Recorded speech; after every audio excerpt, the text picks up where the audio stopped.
بسم اللہ الرحمن الرحیم۔ دوستو، آپ کے اپنے چینل MKS وائس آفیشیل میں خوش آمدید اور ملک کاشف امان کی طرف سے السلام علیکم۔ دوستو، جیسا کہ آپ سب جانتے ہیں کہ پوری دنیا میں ماشاءاللہ رمضان المبارک کا مہینہ رواں دواں ہے، اور ہمیں سب کو چاہیے کہ اس رمضان المبارک کے اس مہینے کو اپنی اس زندگی میں قیمتی اور یادگار بنائیں، کیونکہ ذرا آپ پیچھے تھوڑا نظر دوڑائیں اور ذرا غور کریں کہ جو بھی کئی ہمارے ایسے دوست تھے جو پچھلے سال ہمارے ساتھ اس رمضان شریف میں شریک تھے لیکن اس سال نہیں ہیں، تو اس لیے کیا پتہ آنے والا رمضان شریف ہمارے مقدر میں ہو یا نہ ہو، تو ہمیں چاہیے کہ ہم اس رمضان شریف کو یہ جو جاری ہے ہماری زندگی میں، تو اس کو ہم اپنے لیے قیمتی بنائیں اور زیادہ سے زیادہ عبادات کرنے کا سلسلہ رکھیں اور گناہوں سے بچیں اور روزے رکھنے کی اللہ تعالیٰ ہمیں توفیق دے۔ تو مزید جو ہے نا انشاءاللہ تعالیٰ جو رمضان شریف کی جو اس کے فضائل ہیں، جو اس کے رمضان شریف کی ہم مسلمانوں کی کے لیے کیا اہمیت ہے اور دوسرے عشرے کے کیا فضائل ہیں، تو وہ ہم آج جانیں گے۔ اپنے قاری صاحب کے پاس ہم آئے ہیں، ان سے آپ جانیں گے کہ وہ ہمیں بتائیں گے کہ اس کے کیا رمضان شریف کے کیا فضائل ہیں اور دوسرے عشرے کے کیا فضائل ہیں۔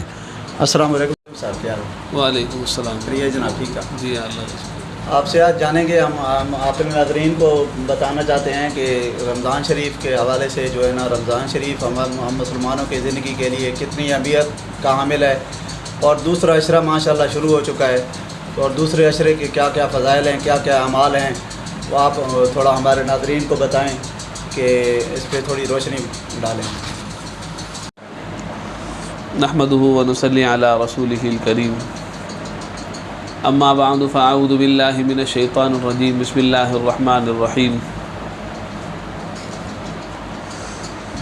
شهر رمضان الذي انزل فيه القرآن هدى للناس وبينات من الهدى والفرقان، وقال تعالى وإنه لتنزيل رب العالمين نزل به الروح الأمين على قلبك لتكون من المنذرين بلسان عربي مبين، وقال النبي صلى الله عليه وسلم من صام رمضان إيمانا واحتسابا غفر له ما تقدم من ذنبه، أو كما قال صلى الله تعالى عليه وسلم۔ میرے محترم عزیز ساتھیو، بھائیو، دوستو، رمضان المبارک کا بابرکت مہینہ ایک مرتبہ پھر سے ہماری زندگی کے اندر آیا، یہ ہمارے لیے بہت بڑی سعادت کی بات ہے، خوش نصیبی کی بات ہے۔ کتنے مسلمان بھائی ایسے تھے جو گزشتہ سال حیات تھے، دنیا میں تھے، اور صحت عافیت کے ساتھ انہوں نے رمضان کے تمام روزے ہمارے ساتھ رکھے، عبادات کی، لیکن آج وہ دنیا میں نہیں ہیں، اس دنیا سے پردہ فرما گئے، وہ دنیا سے چلے گئے۔ لیکن اللہ نے زندگی میں ایک مرتبہ پھر سے ہمیں رمضان کا مبارک مہینہ دیا، اس کی قدر کریں میرے بھائی، اس کی قدر کریں، کیونکہ رمضان کا بابرکت مبارک مہینہ اتنی سعادت والا ہے، اتنی برکت والا ہے کہ جو شخص رمضان کا مبارک مہینہ اپنی زندگی میں پائے اور پھر عبادت کر کے اللہ کو راضی نہ کر لے، تو ایسے شخص پر سب سے بڑے فرشتے حضرت جبرائیل علیہ السلام نے بد دعا کی ہے، فرمایا کہ وہ شخص ہلاک اور برباد ہو جائے جو رمضان کا مبارک مہینہ پائے اور اپنی مغفرت نہ کرا لے، اس کو بد دعا دی۔ اور جب یہ بد دعا کر رہے تھے جبرائیل علیہ السلام، تو آپ علیہ السلام ان کی اس بد دعا کو سن رہے تھے، تو آپ علیہ السلام نے اس بد دعا پر پھر باقاعدہ آمین کہا ہے۔ اندازہ کریں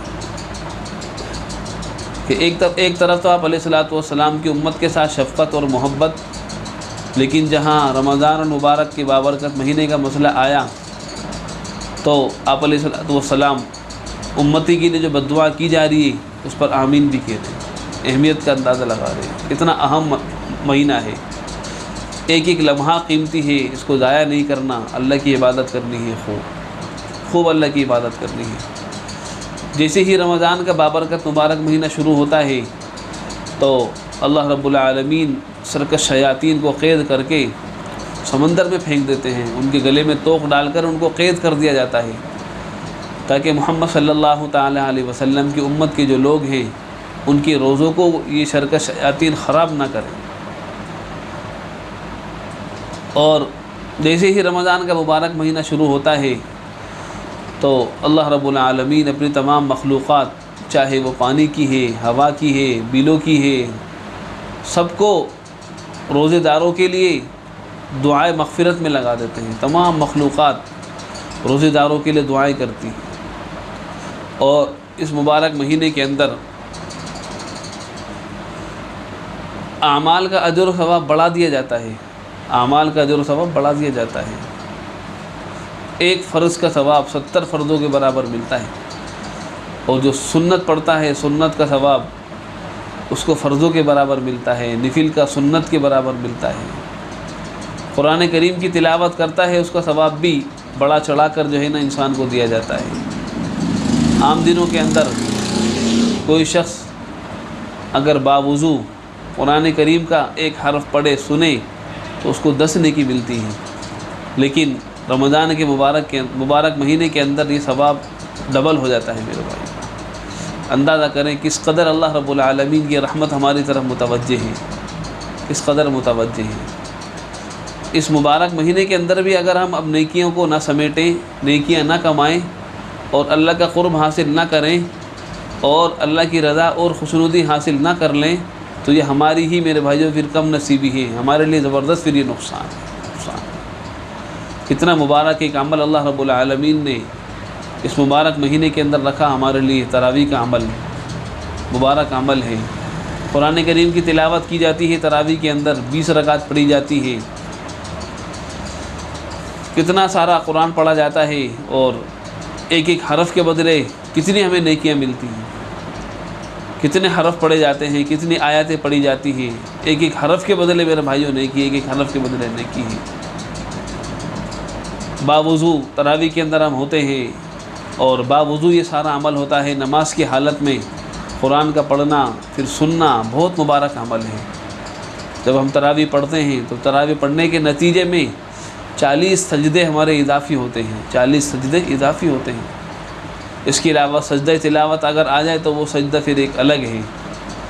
ہر سجدے کے بدلے میرے بھائیوں جنت کے اندر ایک محل ملتا ہے، جنت کے اندر ایک محل ملتا ہے، اور ایک ایک حرف کے بدلے اللہ رب العالمین نہ جانے کتنی نیکیاں اور کتنا ثواب ہمیں عطا فرماتے ہیں۔ تو تراویح کا عمل میرے بھائیوں مبارک عمل ہے، اس عمل کو لازمی جانیں۔ رمضان کا ایک ہی مہینہ ہے، بس روز روز تو تراویح نہیں ہوتی، سارا سال تراویح نہیں ہوتی، صرف ایک مہینہ ہے تراویحوں کا، بس اپنے کام کاج کو آگے پیچھے کر کے اس مبارک عمل میں شریک ہوں، اس کو ضائع نہ کریں میرے بھائی، اس کو ضائع نہ۔ ماشاءاللہ جی۔ دوستو آپ کی معلومات میں انشاءاللہ تعالی بہت اضافہ ہوگا، اور یہ بہت ہی قیمتی باتیں ہوتی ہیں، روز روز جو ہے نا یہ ان کو مطلب سننے کا موقع نہیں ملتا ہے، یہ قیمتی پال ہوتے ہیں، اللہ تعالیٰ جن کو نصیب کرے بس نصیب کی بات ہے۔ اور قاری صاحب یہ جو ابھی ماشاءاللہ دوسرا عشرہ شروع ہو چکا ہے، اور دوسرے عشرے کے کیا کیا فضائل ہیں، تو ان میں کیا کیا اعمال ہمیں کرنے چاہیے، کیا کیا اعمال کا حکم ہے، اس کے بارے میں بھی ذرا ہمارے ناظرین کو کچھ بتائیں۔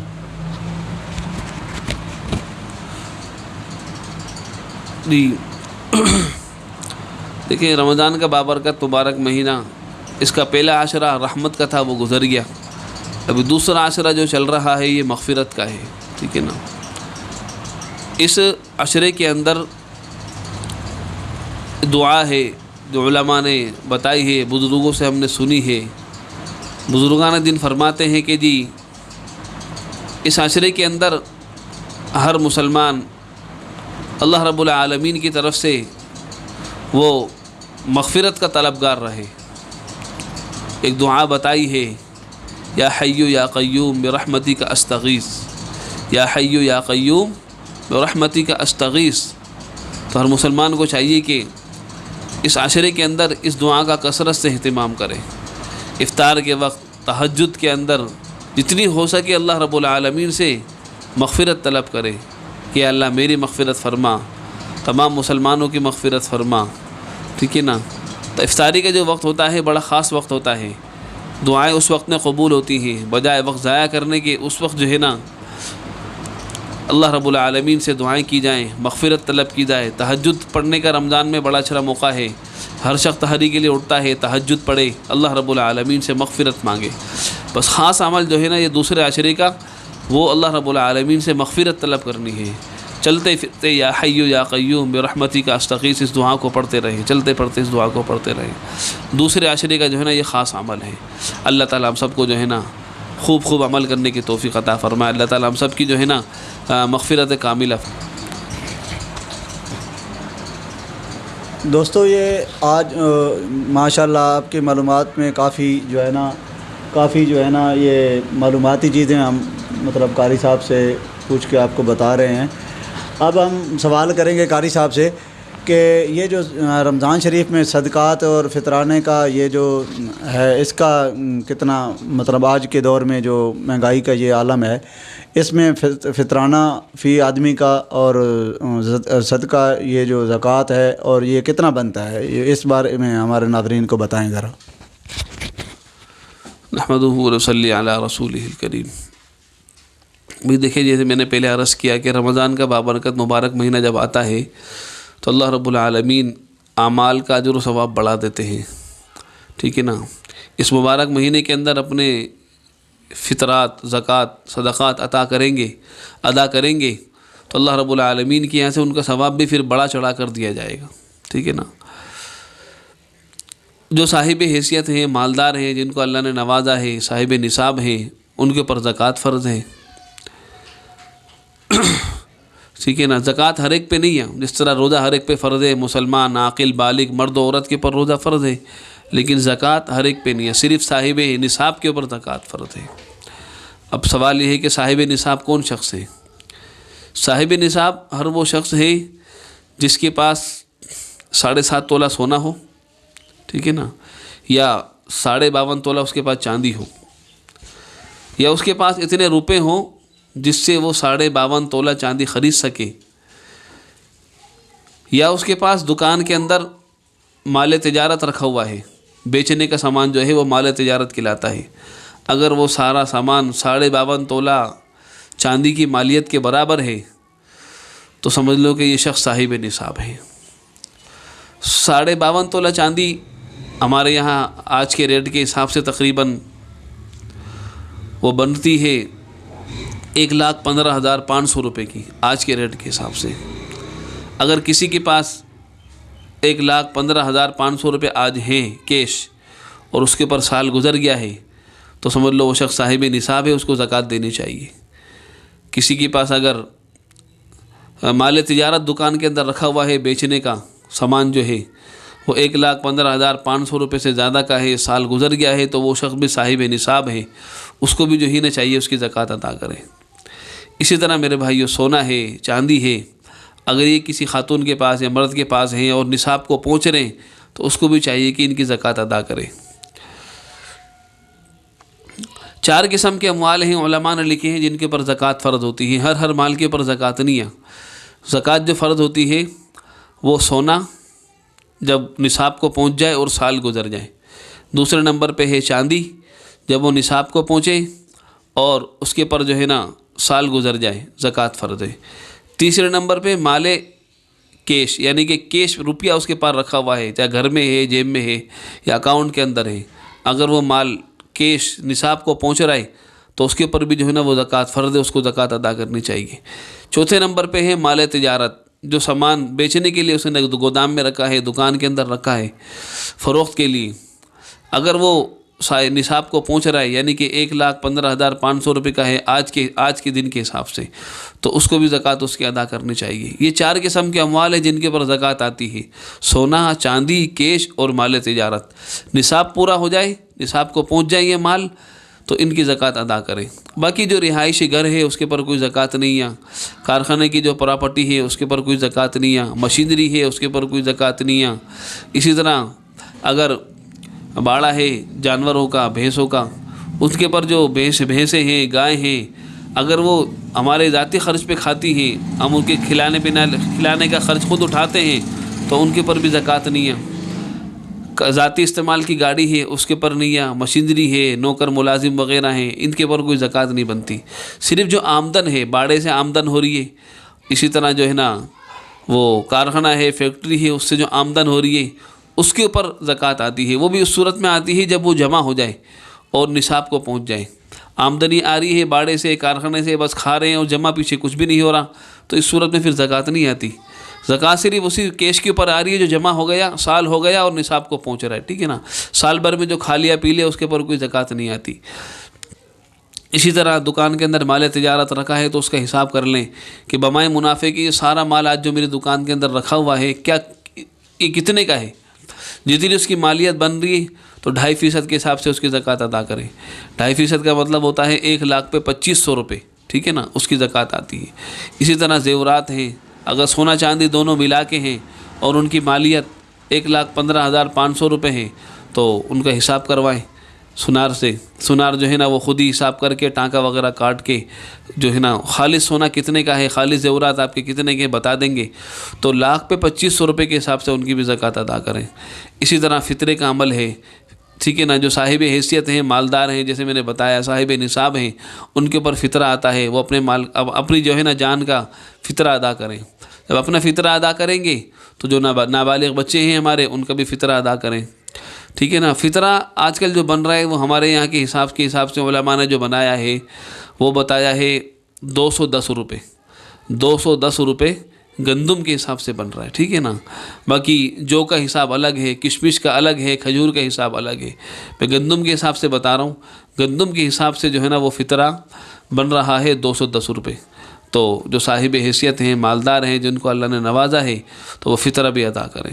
اللہ تعالیٰ تمام مسلمانوں کے خیرات کو، زکوٰۃ کو، فطرات کو قبول فرمائے، آمین یا رب العالمین۔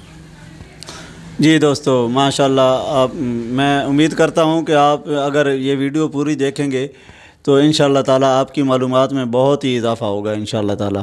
تو دوستو آپ سے پھر بھی یہی گزارش کرتے ہیں، بار بار ہم یہی گزارش کرتے ہیں آپ، کیونکہ آپ ہمارے ناظرین ہیں، آپ ہمارے لیے قیمتی ہیں، اور ہم بھی آپ کے لیے جو بھی معلومات لے کر آتے ہیں انشاءاللہ تعالیٰ آپ کو کوئی فیک معلومات نہیں ہوگی، آپ کی معلومات میں انشاءاللہ تعالیٰ بہت ہی اچھی معلومات دیں گے، اور جو بھی ٹاپک آپ کو بتائیں گے یا جو بھی عمل آپ کو بتائیں گے انشاءاللہ تعالیٰ آپ اس کو غور سے سنا کریں۔ دوستو یہ کیونکہ 24 گھنٹے کا دن ہے، 24 گھنٹے کا ہم سارا دن رات دن بھاگ دوڑ کرتے رہتے ہیں، تو یہ جو 10 یا 15 منٹ کی ویڈیو ہوتی ہے آپ اس کو ضرور دیکھا کریں اور ضرور اس کو واچ کریں، پوری دیکھیں، کیونکہ اس میں پورے عمل بتائے جاتے ہیں۔ اگر آپ آگے پیچھے کر کے دیکھتے جائیں گے کوئی نہ کوئی عمل رہ جائے گا تو وہ پھر سمجھ نہیں آئے گا آپ کو، اس لیے آپ پورا دیکھا کریں ویڈیو کو، اور اس میں جو باتیں ہم نے بتائی ہیں ماشاءاللہ بہت ہی قاری صاحب نے اعلیٰ قسم کی معلومات دی ہے، تو آپ کی معلومات میں اضافہ ہوگا، اس پہ عمل کریں اور دوستوں کے ساتھ بھی شیئر کریں، اپنے گھر والوں کو بھی اس کے بارے میں بتائیں، یہ جو دینی مسائل ہوتے ہیں، اور ہمارے چینل کو ضرور سبسکرائب کریں۔ جن دوستوں نے ہمارے چینل کو سبسکرائب ابھی تک نہیں کیا، آپ لوگ دیکھ رہے ہیں تو ماشاءاللہ آپ ہمارے چینل کو ضرور سبسکرائب کریں، اور جو ہے نا ویڈیو کو ضرور دیکھا کریں، پورا دیکھا کریں ویڈیو کو، اور آگے دوستوں کے ساتھ شیئر بھی کیا کریں۔ تو ابھی دعا کرواتے ہیں قاری صاحب سے اور پھر اجازت لیتے ہیں ان سے۔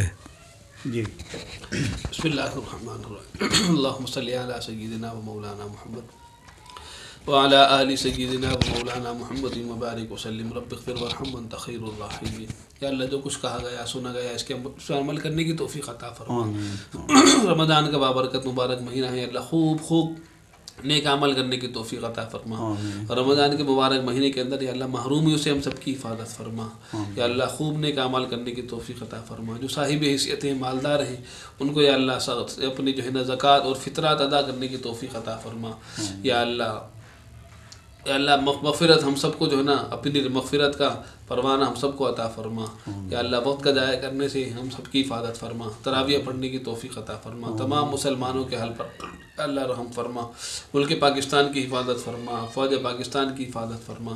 یا اللہ بہت سارے عزیز دوست رشتہ دار نمازی دعاؤں کے لیے کہتے ہیں، سب کے حال پہ رحم فرما. یا اللہ جتنے بھی دوست ہماری اس ویڈیو کو دیکھ رہے ہیں سب کے حال پہ رحم فرما. سب کی مالی ضروریات کو پورا فرما. سب کے گھریلو مسائل کو حل فرما. یا اللہ یہ دوست احباب آئے، یا اللہ انہوں نے جو ہے نا ریکارڈنگ کی، انہیں جزائے خیر عطا فرما. یا اللہ ان کے نیک عمل کو قبول فرما. ان کے اس نیک عمل کو یا اللہ ان کے لیے صدقہ جاریہ بنا. یا اللہ دعاؤں کو قبول فرما. صلی اللہ تعالی علی خیر خلق محمد وعلی آلہ وصحبہ اجمعین. آمین برحمتک یا